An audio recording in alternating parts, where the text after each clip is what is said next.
Amici telespettatori, buonasera e benvenuti ad un'altra puntata di Insieme Idee e Persone. Questa volta, vedete, ho preferito la versione seduto, sono le 21:01, siamo in diretta da Rubano, canale 84, oggi venerdì 14 di giugno. Gli argomenti sono tanti, vorrei subito presentare gli ospiti, poi entreremo subito a parlare di argomenti. Qui abbiamo Andrea Pozzato, che è un famoso agronomo a livello nazionale e internazionale, specializzato, ormai è famosissimo per essere l'allevatore di galline padovane. Poi ci racconterà bene cos'è. Benvenuto Pozzato. Grazie Vincenzo, buonasera. Buonasera a te. Poi invece abbiamo Giordano Agrizzi, che è presidente della community di imprese Ad Hoc Consilia. Benvenuto Presidente.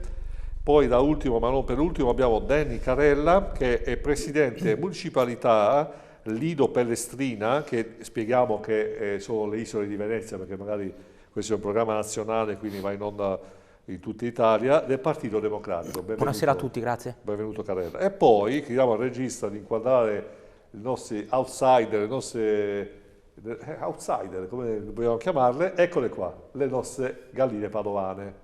Sono bellissime, vi posso garantire che sono di una dolcezza incredibile. Sono anche serene e tranquille, i pulcini sono un po' più agitati, li abbiamo messo in quarantena, ma poi li recuperiamo.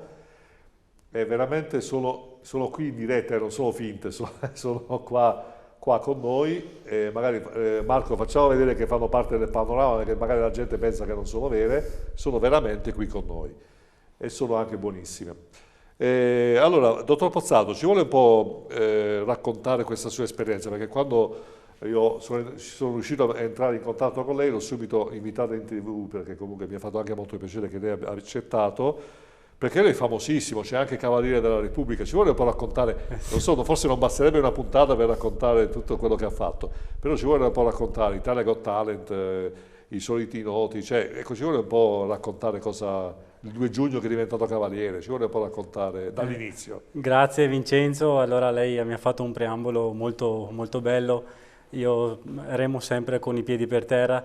Comunque il mio lavoro è partito circa 20 anni fa, quando ho cominciato ad innamorarmi a questa razza e quando avevo capito che sarebbe diventata, avrei potuto farla diventare una moda. Ecco. Negli anni 90 era in pericolo di estinzione, stiamo parlando della gallina padovana Gran Ciuffo, e ecco qui vedete l'immagine, una campionessa italiana con la quale ho vinto nel 2015.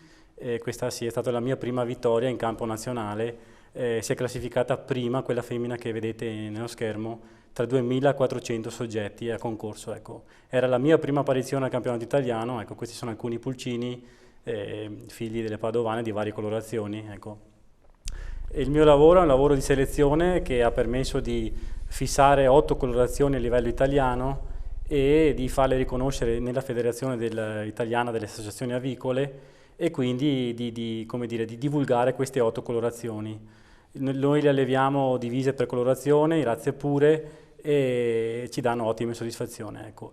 Al di là del campionato italiano, poi abbiamo avuto un riconoscimento europeo con il campionato europeo nel 2016 e successivamente, fino al 2 giugno della settimana, 15 giorni fa, ecco, mi è stato riconosciuto da parte del Presidente della Repubblica Mattarella, su consiglio del Presidente del Consiglio Conte, il cavalierato. Questa è una cosa che mi ha reso veramente felice, mi ha coronato, diciamo, il mio lavoro, ecco, che ho intrapreso da 20 anni e che ha permesso appunto di ottenere questa cosa. Confermo che la pergamena l'ho vista veramente, quindi confermo che eccola qua. Sì, grazie, questa è una soddisfazione enorme che mi è stata consegnata dalle mani del prefetto di Padova, diciamo appunto per il lavoro di selezione, ripresa della razza e pubblicizzazione a livello nazionale ed internazionale. Ecco, Andrea, andiamo un po' indietro nel tempo, scopriamo come è arrivata la padovana, non è autoctona, ma spiegaci un po', perché mi hai raccontato una storia molto affascinante. Certo, allora è una razza che nel Settecento è stata importata qui nel territorio padovano dal conte, l'allora conte di Padova, Dondi dell'Orologio. Ecco, essendo una razza che si è naturalizzata molto bene in questo territorio, grazie al ciuffo che le copre il capo e quindi che permette di resistere ai freddi tipici della pianura padana, è stata riconosciuta come razza pura italiana. e in particolarmente è una razza di Padova e quindi veneta, della quale siamo orgogliosi perché ci dona una tipicità assieme a tutte le altre che abbiamo nel nostro territorio, come i vini e tante altre cose, ecco. Diciamo che adesso è diventata una moda e questo mi rende orgoglioso del lavoro fatto e ha coronato il mio sogno, che era quello di portarla all'interno delle abitazioni. Senti, ma Andrea, questa, poi diciamo che la stirpe originaria, mi avevi detto l'altra volta che era la Polonia, giusto? Sì, Ma sì. in Polonia è rimasto il ceppo originario o si è perso poi il... Ma lì è rimasto nei pollai di pochi appassionati, anche molto anziani, per cui insomma diciamo che in quelle zone è un po' in pericolo di estinzione. Se non avessimo fatto questo lavoro di ripresa e salvaguardia a livello di federazione italiana e a livello europeo, perché diciamo che anche in Germania hanno lavorato molto su questa razza, non sarebbe possibile mantenere il patrimonio genetico che abbiamo creato Quindi e diciamo, avete che un lavoro deriva... di mantenimento, un lavoro di ricerca e mantenimento delle... Assolutamente sì, ecco. Poi sì, la partecipazione a programmi TV nazionali, Ecco, magari chiediamo a Marco, il nostro regista, di mandare avanti un po' di filmati, ecco qua, Italia Got Talent, cioè, so che hai suonato con... sì, qui ho fatto una prestazione con le galline, ho fatto un brano al pianoforte accompagnato da 3 galline molto, molto docili, ecco, a conferma del carattere tipico di questa razza che si presta anche per essere allevata e convivere in appartamento come animale da compagnia. Qui è stato diciamo, forse il più bel programma al quale ho partecipato perché mi ha permesso dopo il nostro, ovviamente. Dopo, certamente, assolutamente, questa è una soddisfazione perché è nel mio territorio qui. Ecco qui con Federica Pellegrini che ha voluto anche lei prendere in braccio una gallina e se n'è innamorata subito, insomma, ecco. Ecco, questo è stato un programma molto bello, internazionale, che mi ha permesso diciamo, di mettere in luce quello che è il mio lavoro e quindi che è il lavoro di selezione, di divulgazione di questa razza tipica del nostro territorio. Perché poi, diciamo, vabbè, chiaramente noi immaginiamo la gallina, il pollo come, diciamo, come cibo, no? Però in effetti quella razza che tu sei riuscito, diciamo, a coltivare, a salvaguardare, invece è anche di compagnia. Ci vuoi un po' spiegare la pet therapy, cioè che cosa... Certo, è molto importante questo discorso che stai toccando. Allora, il nostro lavoro di proporre di questo animale come animale da compagnia parte da lontano e diciamo parallelamente al discorso delle uova e delle carni che è tipica di questa razza, che sono uova gustosissime, con l'albume molto grosso rispetto al tuorlo, eccetera, molto consistente, delle carni squisite, eccetera. Ho portato avanti anche parallelamente il discorso dell'animale da compagnia. Infatti, come dicevo prima, questa è una razza che grazie al carattere docile si presta ad essere allevata e diciamo a convivere in appartamento con le persone. E io ci ho visto lontano perché l'ho proposta anni fa, diciamo, a questo scopo e adesso devo dire che ci siamo riusciti perché la gente vuole qualcosa di nuovo, vuole divertirsi, vuole nuove emozioni. Allora, parallelamente ai gatti, ai cani e tanti altri animali che vivono nei nostri appartamenti, abbiamo e troviamo molte volte, diciamo, questi animali da compagnia.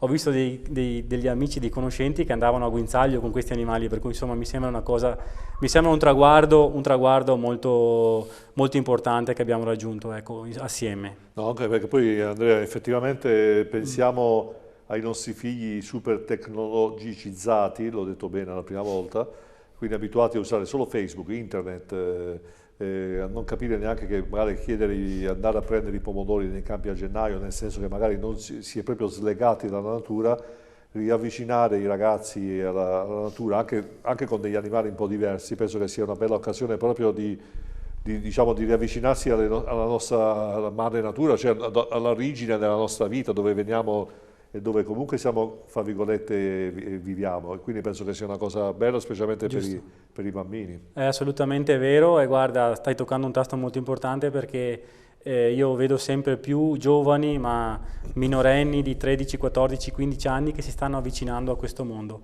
appassionati che magari guardano il mio sito oppure i siti di altri ragazzi che hanno selezionato altre razze e poi pian piano si avvicinano per cominciare ad intraprendere un lavoro anche loro di allevamento e di passione, ecco. Per cui vedo moltissimi giovani, vedo persone mature, vedo anziani che tornano indietro, che vogliono diciamo che allevando questi animali si sentono più bambini e ricordano i tempi del passato, quando nelle campagne venete, nelle campagne italiane, diciamo, venivano allevati questi animali con ottime soddisfazioni. Ecco, il mondo corre, però a volte è giusto ritornare in queste tipicità. No, che a anche mio perché avviso... tu, Andrea, sei l'esempio vivente di come effettivamente ci si può affermare, diciamo, nel mondo professionale anche a livello internazionale, perché tu sei famoso anche a livello internazionale. Mi hai detto prima che comunque le tue uova fecondate vengono richieste da tutto il mondo. Sì, assolutamente. Quindi cioè, non devi per forza fare l'avvocato, commercialista, purtroppo oggi viviamo, voi lo sapete che ho anche scritto un libro su questa cosa, legato al discorso che bisogna fare delle professioni, quelle là da seduti sulla scrivania. Tu sei un esempio, proprio per 36 anni hai investito, vabbè, anche tu sei laureato, però comunque hai investito tutto il tempo, tutto te stesso nel fare una cosa che comunque ha contatto con la natura e ti sta facendo diventare importante, famoso, no? Sì, questo è molto importante. Io dico sempre che bisogna fare quello che piace. Se lo fai con la passione, con la voglia di arrivare e con un po' di verve, con un po' di sana cattiveria ci arrivi, perché i sogni vanno perseguiti e non bisogna mai perdere, come dire, l'obiettivo finale di dove vuoi arrivare. Ecco, questo è molto importante. Le strade sono tante, l'importante è capire quale sia la tua strada, secondo me, e continuare a testa bassa fino a raggiungere il risultato. Insomma, ecco, questo a mio avviso è molto importante. Senti, ma è vero che non ci possono essere due galli in un pollaio, oppure è una metafora? È vero in parte, diciamo, perché questa razza, io allevo 10 galli per 90 femmine, per cui sono tutti recinti così. Se i galli, i maschi, vengono cresciuti assieme, possono convivere tranquillamente senza avere problemi. Ecco. Se invece inseriamo in un pollaio un gallo vecchio che ha vissuto in un'altra zona e poi andiamo ad inserirlo nel pollaio di casa nostra, ecco, andiamo ad alterare quella che è la gerarchia del nostro ceppo e quindi lì sì succedono i problemi. Ma se un gruppo coetaneo di animali cresce assieme, ecco, in questo caso non c'è nessun problema. Ecco, come potete vedere da queste immagini, ci sono più galli assieme che convivono senza problemi. Ecco. Benissimo, quindi è una dimostrazione che si può anche socializzare, sì, anche fra galli, diciamo. Dai, può essere un auspicio per... Poi parleremo anche con Danny Carella, perché magari fra politici che magari ogni tanto ci si becca, ci si può trovare sempre un equilibrio. Va bene, allora io adesso lancerei la pubblicità, grazie Marco per avermelo segnalato, e poi torniamo con i nostri ospiti perché dobbiamo parlare con il presidente di Ad Hoc Consiglia, Giordano Agrizzi, a cui vorrei chiedere effettivamente come funziona nel dettaglio questa community di imprese e come si riesce a essere uniti, a vivere, a condividere delle esperienze fra imprenditori. A fra pochissimo.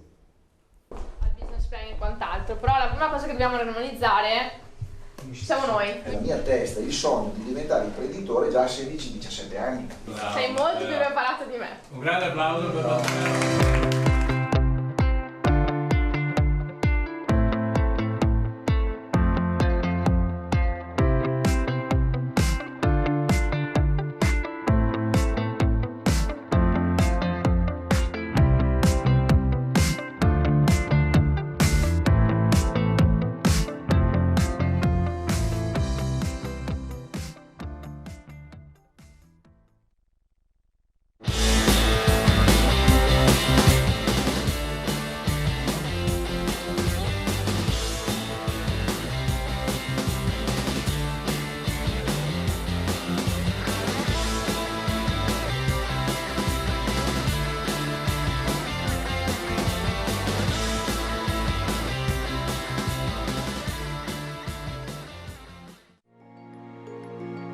Apri la tua agenzia viaggi. Con il network Infovacanze sarai assolutamente indipendente, ma affiancato da un team di tutor e colleghi sempre disponibili.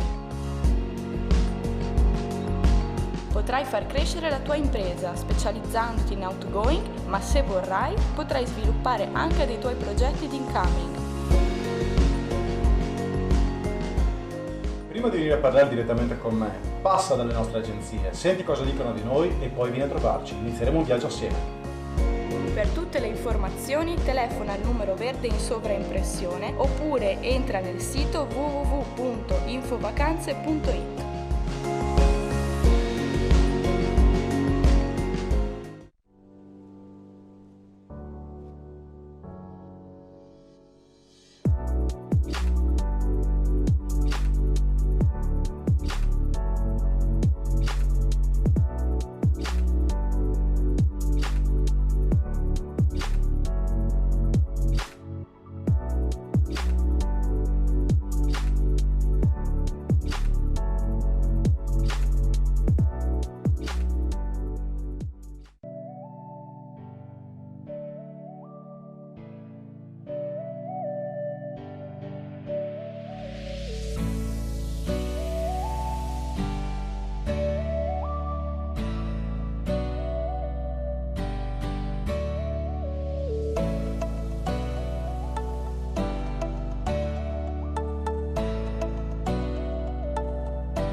Eccoci, bentrovati amici telespettatori, sono le 21:17. Ecco, fra l'altro vorrei salutare Enrico Carlotto di Fratelli d'Italia di Mira, provincia di Venezia, che ha avuto un imprevisto, un piccolo incidente in auto, non ha potuto venire, quindi tutta la nostra solidarietà. Peccato che sarebbe stato un bel antagonismo con Danny Carella, vabbè, ma lo farò io, Carella, il suo antagonista, non si preoccupi, non si preoccupi.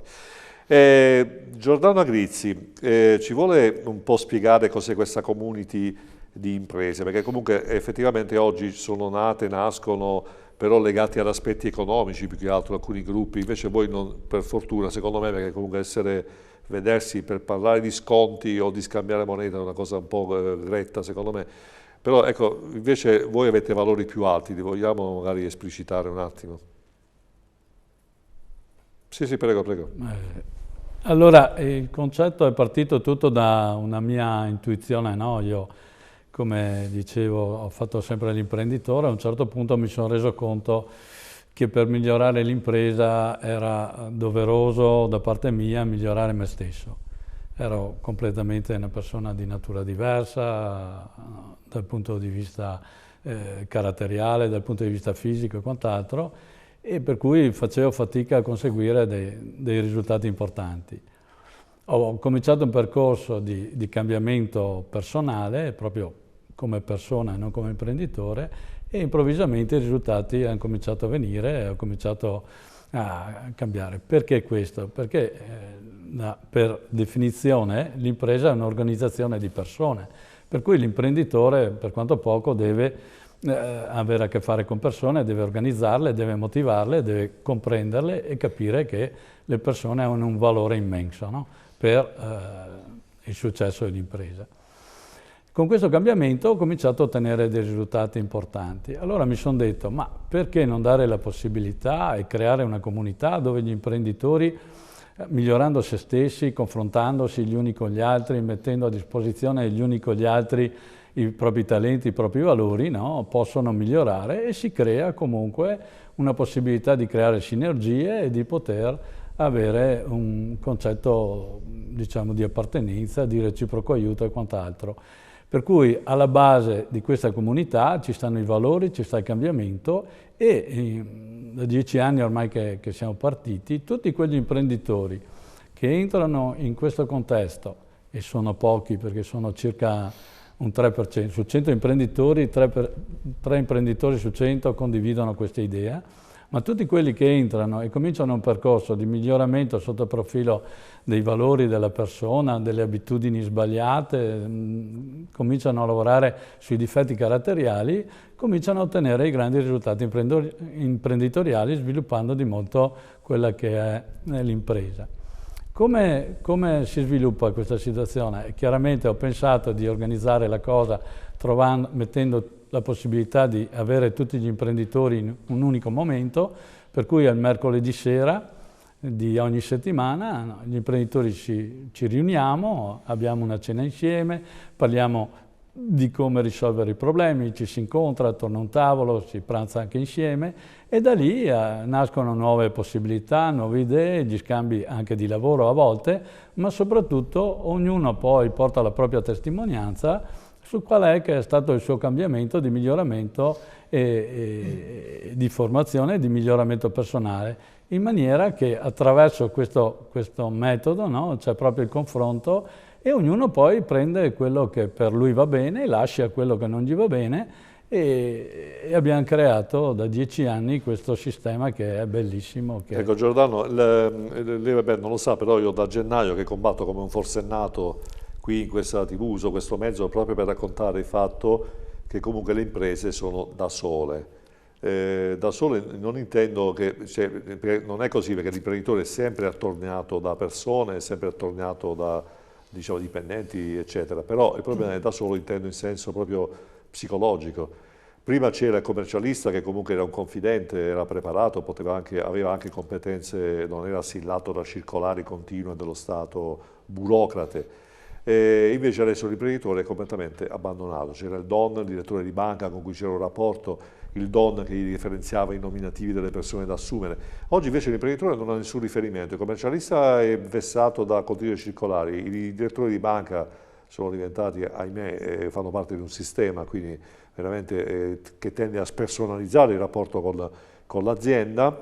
Alla fine invece queste comunità, la comunità come la sua, quindi valorizzano l'aggregazione, quello che ho potuto capire, e proprio determinano proprio un cosiddetto brainstorming, cioè l'imprenditore certe volte capita anche a me, ho bisogno di qualcuno con cui confrontarsi, quel confronto con qualcuno ci permette come uno specchio di risolvere i problemi anche solo parlando, è giusto? Assolutamente sì, perché l'imprenditore innanzitutto si trova a dover confrontarsi con altre persone, imprenditori, che hanno i suoi stessi problemi, perché le problematiche degli imprenditori sono più o meno sempre quelle: il calo di lavoro, il cliente che non paga, la banca che ordina un rientro, quando alcune aziende vanno bene, non hanno queste problematiche, ma molto spesso problemi con i sindacati, con i dipendenti e quant'altro. È chiaro che quando parli con un professionista, con il bancario, piuttosto che col commercialista,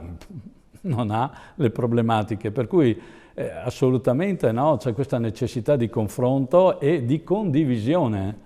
Di condivisione, ecco che nasce anche il concetto di poter appartenere a una comunità che quando tu hai un problema ti ascolta senza pretendere di insegnarti qualcosa, ma quell'ascolto, no? Quell'ascolto attivo che mette in condizione la persona di potersi liberare dalle proprie tensioni. E dopo, soprattutto attraverso questa fase, scopri che anche l'altro ha il tuo stesso problema, no? E per cui sul principio dei gruppi di auto-mutuo aiuto, questa è una comunità di auto-mutuo aiuto, e non solo a livello di solitudine, eccetera, ma anche a livello imprenditoriale, perché ci sono persone che hanno delle competenze eccezionali e che possono metterle a disposizione di tantissime imprese. Abbiamo visto prima, no, la gallina padovana eccezionale, no, che è nata con tutto quel progetto, e anche qua se c'è una persona che ha un'eccellenza in un contesto di comunità, la mette a disposizione di tutti i componenti della comunità. E questo è il grande valore, perché si creano sinergie, si crea condivisione, non c'è solitudine, e quando uno ha un problema tutti sono disponibili ad ascoltarlo o a dargli una mano. Ecco, poi fra l'altro la comunità, diciamo, l'unione, si dice che l'unione fa la forza, proprio in questo senso, e la cosa bella secondo me, almeno quello che ho visto studiando ad hoc, è che alla fine gli altri gruppi si incontrano per un fine, no? Un fine economico, ti scambio il bigliettino da visita, tu mi fai lo sconto, ti scambio una moneta, ti scambio affari, io ti incontro per forza perché così alla fine dobbiamo per forza concludere un affare. Qui invece l'affare è scambiarsi le esperienze intellettive, no? Quindi è un affare veramente che non ha valore, cioè che è un valore incalcolabile, perché quali sono, caro imprenditore, i momenti in cui noi abbiamo avuto l'idea geniale, l'idea fantastica? Quando siamo stati in relax con altri imprenditori, e quello è stato il momento più creativo in cui, parlando con una persona simile a te, che ci capisce, ci capiamo, cioè fra noi imprenditori ci capiamo, ci si capisce, automaticamente vengono fuori nuove opportunità di business, nuove idee. Almeno a me personalmente le idee sono venute fuori così, proprio parlando con altre situazioni, con altri imprenditori, in momenti di relax, perché poi i momenti di relax sono favoriti proprio per permettere lo sviluppo delle idee, perché se noi creiamo delle barriere o ci mettiamo in una condizione di, come dire, di superiorità, non ci rilassiamo e quindi non può venire fuori nulla. Quindi questo è anche il senso giusto all'inizio di creare anche l'atmosfera della cena, l'atmosfera conviviale, proprio per favorire questo scambio. Però c'è anche tanta formazione, giusto? Assolutamente, assolutamente, perché è chiaro che quando tu hai un problema che è un problema tuo strutturale, no? Perché ognuno di noi ha il suo carattere, ognuno di noi ha il suo passato, ognuno di noi ha la sua discendenza, e quando per n motivi hai un problema o la rabbia o che ne so, a volte magari la fase depressiva e quant'altro, per migliorare, perché l'imprenditore è come il direttore dell'orchestra, no? Se un direttore d'orchestra non sa bene leggere lo spartito, credo che non possa dirigere la sua orchestra, i suoi suonatori in maniera ideale. È lo stesso l'imprenditore. Allora, la formazione che noi andiamo a proporre, a consigliare i libri, i testi e quant'altro, è proprio perché un imprenditore si deve rendere conto soprattutto di quali sono i suoi limiti, no? I suoi caratteri, i suoi difetti caratteriali per poter migliorare, per poter lavorare, perché è chiaro che dove è abile non serve, ha già l'abilità, è già da tempo che ottiene dei risultati e per cui cambiando questi difetti si migliora e si ottengono risultati incredibili. Come diceva lei prima, Vincenzo, il discorso è che attraverso il confronto nascono nuove idee e partono nuove attività. È strepitoso, no? Perché poi lei sa che per far sì che l'energia possa avere un certo risultato bisogna che ci sia entusiasmo, no? E quando c'è un confronto e uno ha un'idea, l'altro dice oh che bella, ecco, lì nasce un'esplosione di energia, un'esplosione di motivazione che fa anche creare nuove start-up, nuove possibilità di sviluppo, perché è chiaro che attraverso la comunità quello che ci auspichiamo è il miglioramento di tutte le società che possano esportare di più, che possano creare più ricchezza, perché attraverso la ricchezza, come dico molte volte, si può poi avere più operai, pagare le tasse e anche migliorare il sistema socio-economico. Perché purtroppo in Italia siamo abituati all'imprenditore come almeno lo Stato ci dice che è un soggetto da mungere. Abbiamo una burocrazia elevatissima, fra le più elevate, forse perché siamo troppo intelligenti, quindi pensiamo che un imprenditore potrebbe eludere tutte queste regole e le facciamo ancora più severe. In altre nazioni l'imprenditoria è sviluppata, il rischio di impresa è incentivato, le nuove idee sono stimolate. Invece in Italia è tutto il contrario. Infatti quest'ultimo anno voi sapete che mi sono battuto quasi tutte le puntate da metà gennaio, quando abbiamo ripreso, proprio per chiedere al governo un impegno maggiore nei confronti delle imprese, a favore delle imprese. Purtroppo non si sono schierati, ma a livello formale, così anche le associazioni di categoria, ma senza risultato, un governo assente che non vuole parlare di imprese. Le imprese invece sono la vera ricchezza dell'Italia, noi sappiamo fare impresa come nessuno in Europa, perché nonostante mille difficoltà, la burocrazia, siamo comunque la quinta, sesta, settima potenza, non so neanche la classifica esatta, a livello mondiale. Pensate se invece magari avessimo più incentivi, meno burocrazia, meno vincoli, purtroppo lo Stato interessa soltanto il pagamento delle tasse e non ha capito il governo, mi dispiace anche, poi magari chiederemo anche al nostro Carella, il governo che è assente anche dal punto di vista morale, cioè dare una dignità ai lavoratori, dare una dignità alle persone per soddisfare le proprie caratteristiche personali e non far sì che ci sia il reddito di cittadinanza come è successo in Riviera, che addirittura le persone non sono andate a lavoro perché tanto c'è il reddito di cittadinanza, sono a casa senza produrre risultato, senza produrre reddito, perché appunto non si può lavorare con il reddito di cittadinanza, oppure chissà sono da qualche parte purché non sia lavorare, e questo credo che sia un'offesa all'essere umano. Allora, siccome il governo penso che debba lavorare anche nell'ordine di creare la salvaguardia della specie, uso questo termine, la garanzia della continuità della nazione, dei progetti, delle idee, non soltanto per noi che abbiamo una certa età, ma anche per i nostri figli, sui quali abbiamo una responsabilità, ecco io vedo questo governo completamente assente, in maniera demagogica, perché questa è semplicemente demagogia. Interessa semplicemente creare consenso su certe, purtroppo dico, facili menti che si fanno abbindolare, consenso elettorale per fini propagandistici, per aumentare il proprio consenso di governo, a discapito delle imprese, perché alla fine l'unica cosa su cui si sarebbero dovuti cimentare i nostri imprenditori per farci stare, i nostri politici per farci stare bene, è proprio le imprese, incentivarle. All'imprenditore non interessano avere soldi, all'imprenditore basterebbe avere meno tasse sul lavoro e meno burocrazia. E quindi queste associazioni che hanno il coraggio, come Ad Hoc Consiglia, che sono diverse dalle associazioni di categoria, che non sono altro che delle sub-lobby di governo, perché poi alla fine fanno solo ancora più caos, secondo me, a livello di leggi e non tutelano le categorie, perché io finora non ho visto questo spargimento di sangue, passatemi il termine, o spellamento di mani a difesa delle imprese. anzi solo colloqui di circostanza, e invece queste associazioni come Loc Consiglia, che io ho avuto modo di frequentare proprio per valutare l'inserimento in televisione, sprigionano e danno un'energia vitale per l'impresa stessa.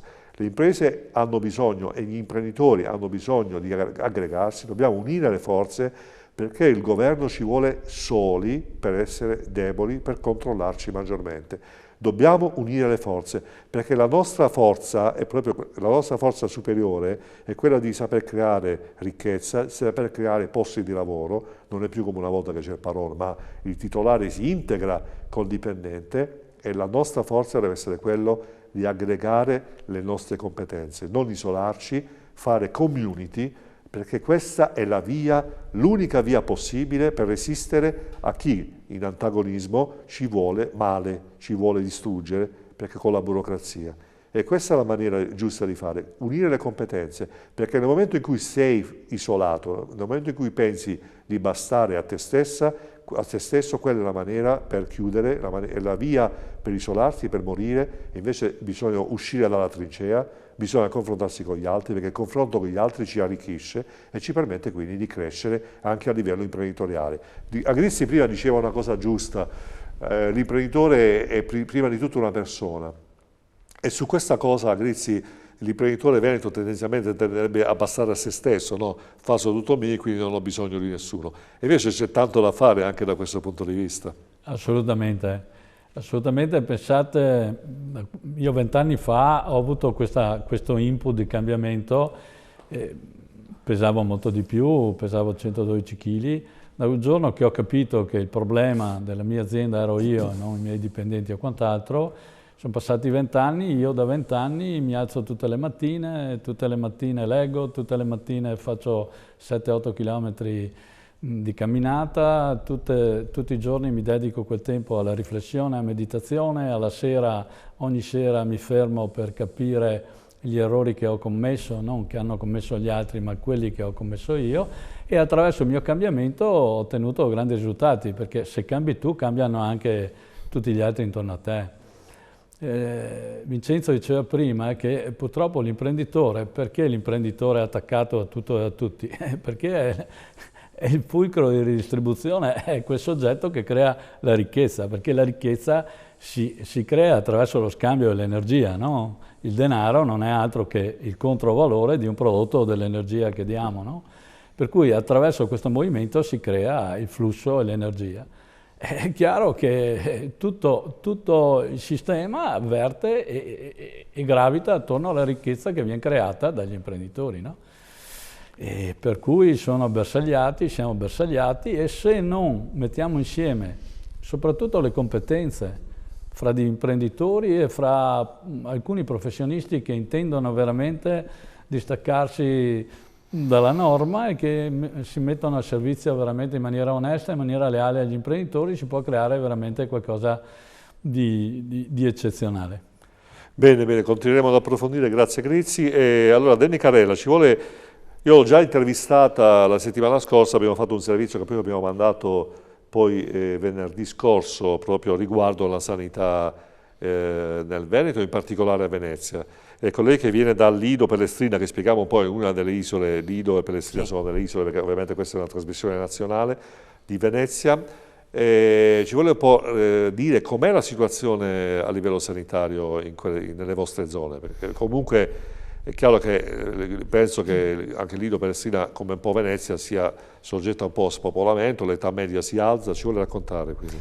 Sì, è una situazione chiaramente che va contestualizzata. Se partiamo da un contesto regionale, teniamo presente che comunque la sanità veneta è indubbiamente a livelli più alti e più dignitosi rispetto ad altre sanità di altre regioni.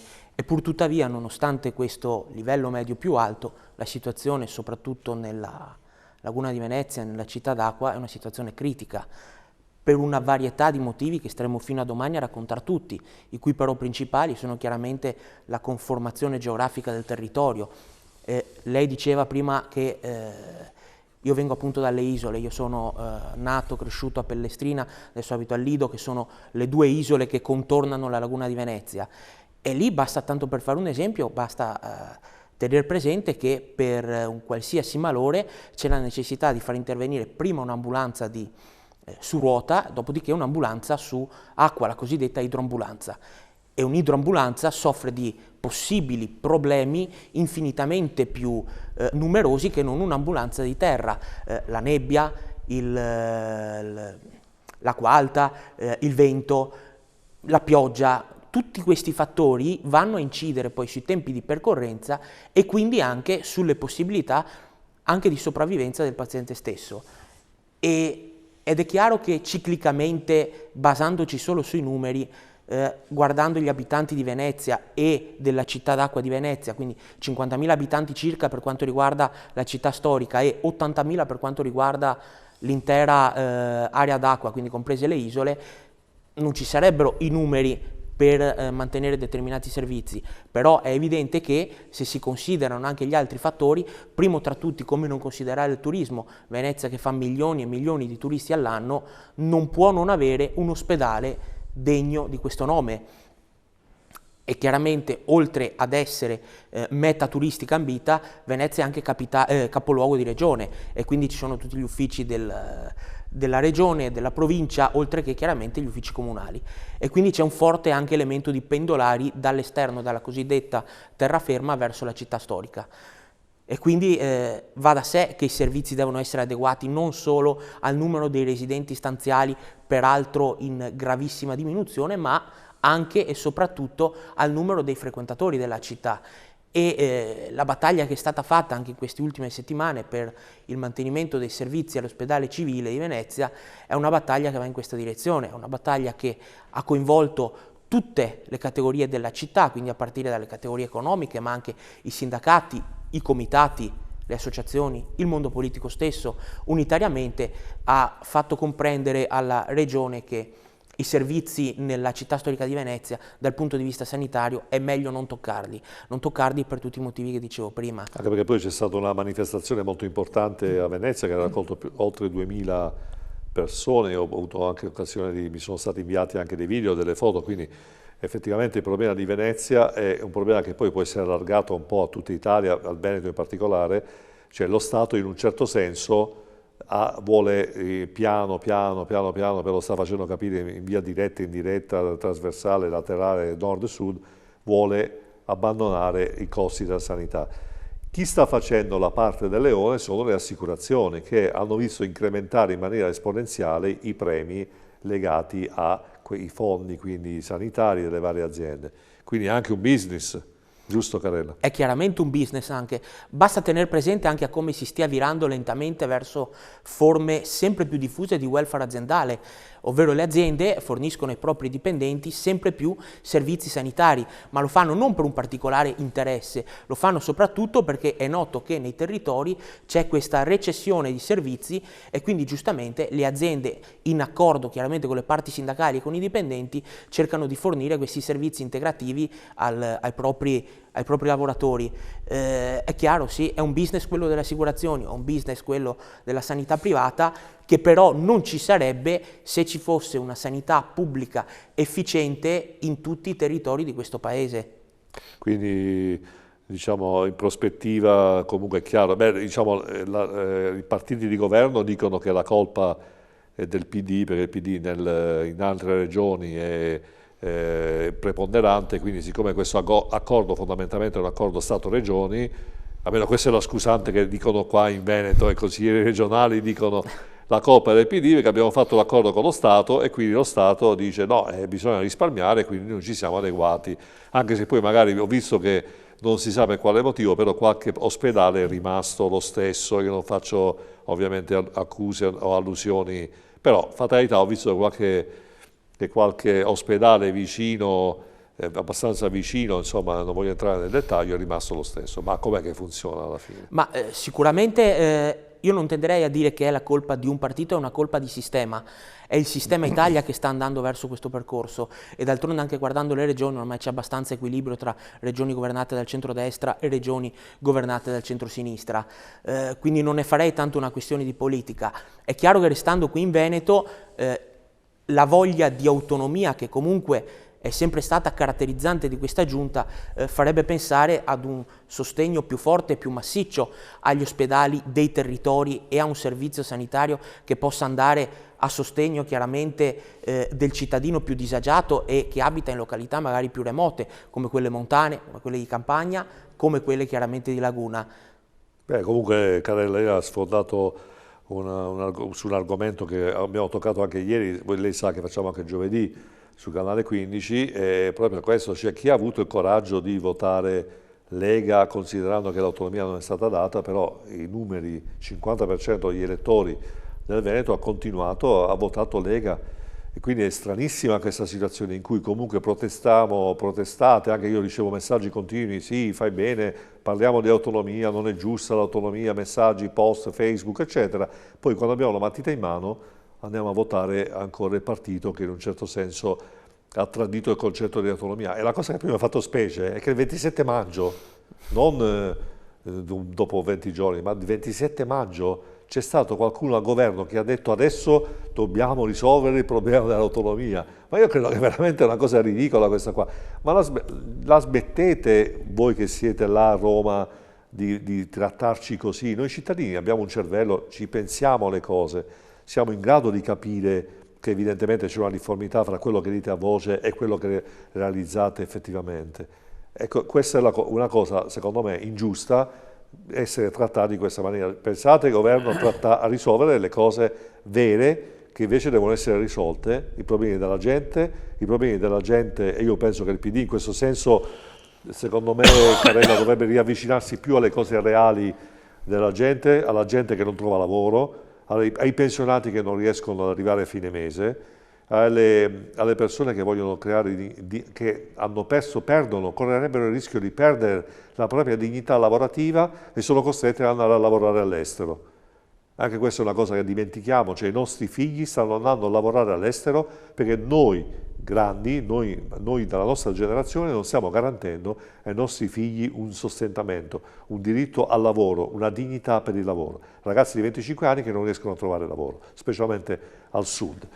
Ecco, credo che il PD, da questo punto di vista, dovrebbe abbandonare logiche della ricerca dello ius soli piuttosto che dell'integrazione a tutti i costi e badare ai problemi reali delle persone.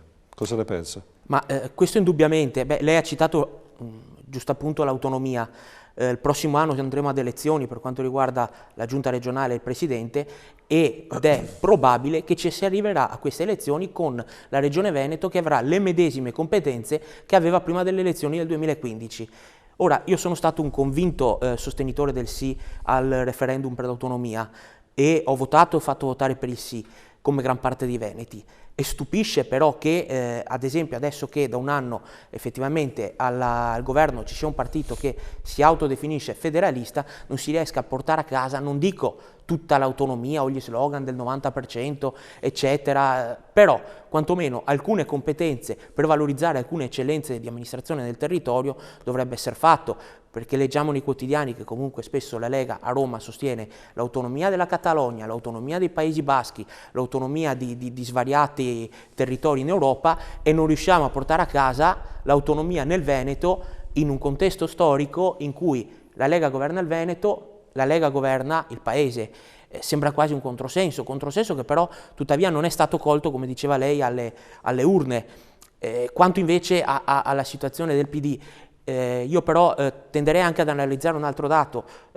Nel marasma di ciò che è successo a queste elezioni europee ci sono anche state numerosissime elezioni locali per amministrazioni e sindaci. Ecco, alle elezioni locali invece le liste civiche di centrosinistra, perché poi nei piccoli comuni non è che si presentano i partiti, quindi le liste civiche di centrosinistra o comunque vicine al PD hanno ottenuto dei risultati ben maggiori rispetto a quanto ottenuto dal partito a livello nazionale. Però Carella, però effettivamente lì c'è la tendenza al voto della persona.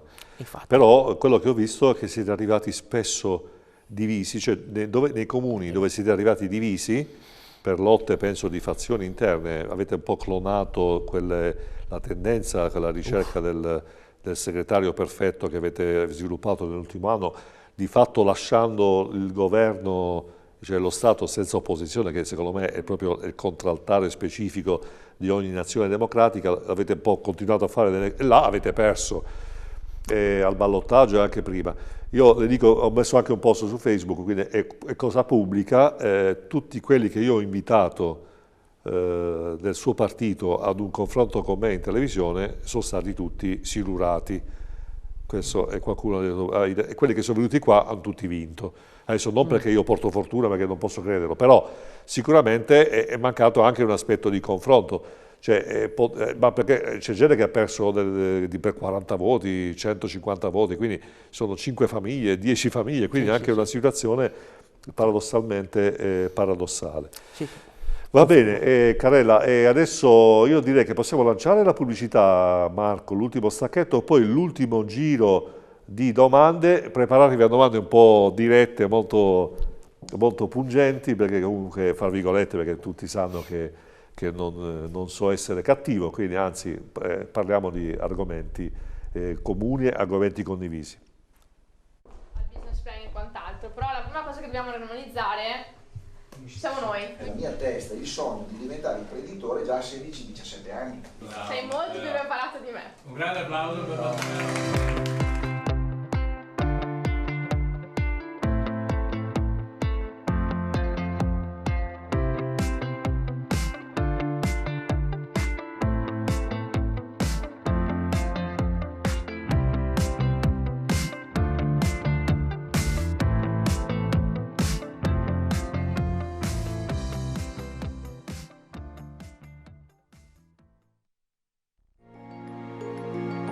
Apri la tua agenzia viaggi. Con il network Info Vacanze sarai assolutamente indipendente, ma affiancato da un team di tutor e colleghi sempre disponibili. Potrai far crescere la tua impresa specializzandoti in outgoing, ma se vorrai potrai sviluppare anche dei tuoi progetti di incoming. Prima di venire a parlare direttamente con me, passa dalle nostre agenzie, senti cosa dicono di noi e poi vieni a trovarci. Inizieremo un viaggio assieme. Per tutte le informazioni telefona al numero verde in sovraimpressione oppure entra nel sito www.infovacanze.it.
Eccoci di nuovo in diretta, sono le 21:51, oggi parliamo del nostro main sponsor Pro Assistance. Pro Assistance è una società che si occupa di assistenza domiciliare, badanti, assistenza ospedaliera, cioè i servizi di assistenza professionale studiati appositamente per anziani, malati e disabili.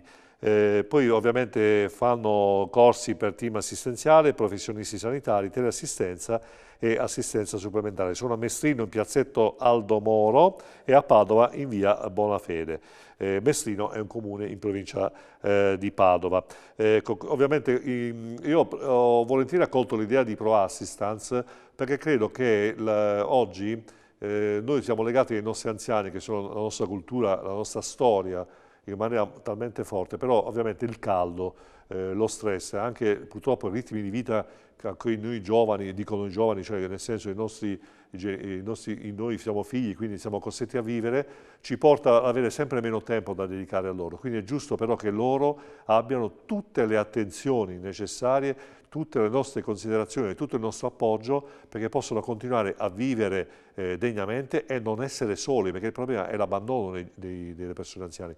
Non abbiamo purtroppo molto tempo, allora aiutiamo i nostri anziani, i nostri familiari, quelli che sono la nostra storia, che ci hanno dato anche la vita, con delle persone professionali come gli amici di Pro Assistance, che sanno dare un contributo professionale a questo ruolo, che è quello di stare vicino agli anziani, che è quello delicatissimo. Perché fra l'altro sapete che fra 10 anni oltre il 50% della popolazione italiana sarà over 65, quindi è una professionalità questa dove c'è veramente tanto bisogno. Quindi complimenti agli amici di Pro Assistance.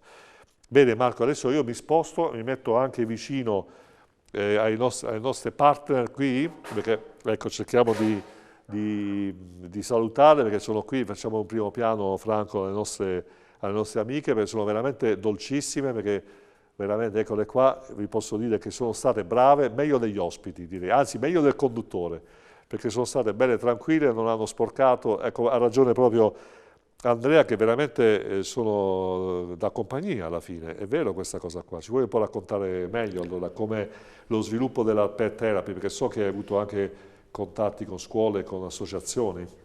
Sì, grazie al carattere docilissimo di questi animali sono stato contattato da case di riposo, da persone con problemi psichici, psicologici, eccetera, da bambini autistici, eccetera, per riuscire a portare, diciamo, questo animale e fare in modo che potesse, come dire, aiutare nella cura della malattia. Ecco, ci siamo riusciti molte volte e diciamo che ci stiamo lavorando ancora perché l'indole di questo animale è quello della docilità, della dolcezza, questi animali si riescono anche ad addestrare.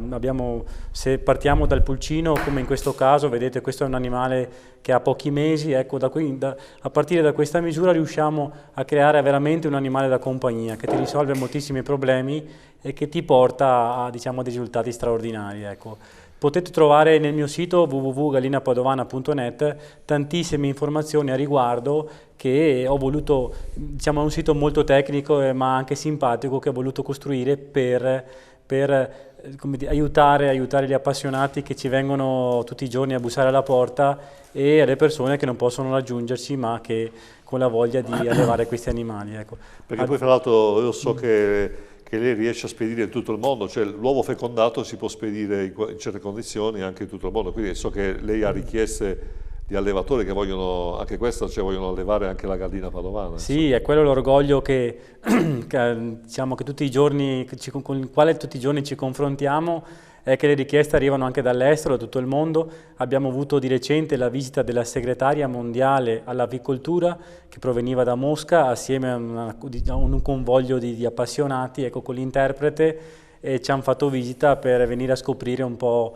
le caratteristiche di questo animale e portarne via un po' i segreti. Ecco.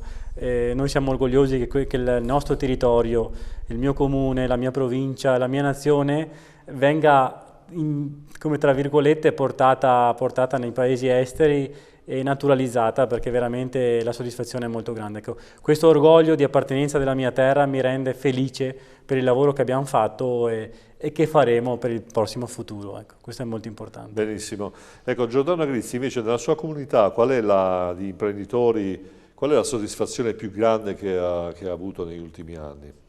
La soddisfazione è vedere quelle aziende che cominciano a cambiare, che cominciano a modificare l'atteggiamento, che gli imprenditori si preparano, e vedere lo sviluppo. Sono persone che nel giro di 3-4 anni raddoppiano le unità di lavoro, i dipendenti, raddoppiano i fatturati, migliorano le esportazioni, espandono la loro presenza in tantissimi mercati, perché come dicevo all'interno oggi contiamo 200 unità, più o meno 200 imprenditori che si aiutano, per cui c'è la competenza per l'estero, c'è la competenza per ottimizzare la gestione dell'impresa, e dagli scambi dell'aiuto reciproco fra imprenditori succede che ed è una grande soddisfazione. Una grande soddisfazione quando nasce una nuova attività. Una nuova attività è nata sulla biorisonanza, che è una disciplina che va a migliorare proprio la condizione di salute della persona, senza invasione, senza dover fare esami del sangue o senza medicine, si può curare le persone. Sono soddisfazioni immense. Bene, bene, quindi diciamo un'occasione di confronto che permette proprio lo scambio di informazioni e di competenze, quindi di arricchimento personale. Carella, allora quando andiamo al voto, voi che sapete il futuro, cioè, no? No, qua ci vorrebbe con questo governo la sfera di cristallo. Io temo che si andrà al voto non subito. Ci sarà da eleggere fra non molto anche il nuovo Presidente della Repubblica, per cui io penso che non si lasceranno che al governo chiaramente scappare l'occasione di eleggere un Presidente della Repubblica vicino alle posizioni di questo governo. E tuttavia la situazione economica, se dovesse precipitare, potremmo trovarci in una situazione in cui chi ha governato ha mangiato al ristorante e chi viene dopo deve pagare il conto, come è già successo altre volte in questo Paese. Mi auguro che non possa accadere così. Ok, benissimo. Ecco, io allora devo ringraziare, siamo ahimè in chiusura, sono le 21:58, 59 quasi, devo ringraziare i nostri ospiti che diciamo, ci hanno presentato i loro percorsi personali, li hanno condivisi con voi e spero che con voi telespettatori abbiate apprezzato lo sforzo, l'energia che queste persone hanno messo nei loro ambiti, non per dimostrare a se stessi in maniera egoistica quello che sanno fare, ma per dare un contributo all'evoluzione, come mi piace dire, all'evoluzione della nostra specie umana, all'orgoglio di appartenere a un territorio, all'orgoglio di essere qualcuno all'interno di una comunità. Perché comunque se noi pensiamo in maniera egoistica, pensiamo solo a noi stessi, questo in qualunque ambito comporta la morte, fra virgolette, della nostra specie, della nostra famiglia, del nostro territorio. Se non rinnoviamo ogni giorno l'impegno a salvaguardare le nostre tradizioni e quello che sappiamo fare, è la maniera migliore per garantire a noi stessi, ma anche ai nostri giovani, l'impegno per far crescere e migliorare la nostra situazione. Solo in questo modo questa cosa si potrà realizzare, unendo le nostre forze. Lo hanno dimostrato Giordano Agrizzi, presidente della comunità di imprese ad hoc Consilia, che ringrazio di essere venuto, Andrea Pozzato, agronomo e allevatore di galline mannovane che diffonde le galline dappertutto, in tutto il mondo, e Danny Carella che con la sua esperienza, pur essendo molto giovane, grazie dell'invito, ha le idee molto chiare su quelle che sono le cose da fare per le persone che hanno bisogno, la sanità e i giovani senza lavoro. Bene, grazie a tutti amici telespettatori, vi aspetto giovedì e venerdì ancora con Insieme Idee e Persone. Alla prossima.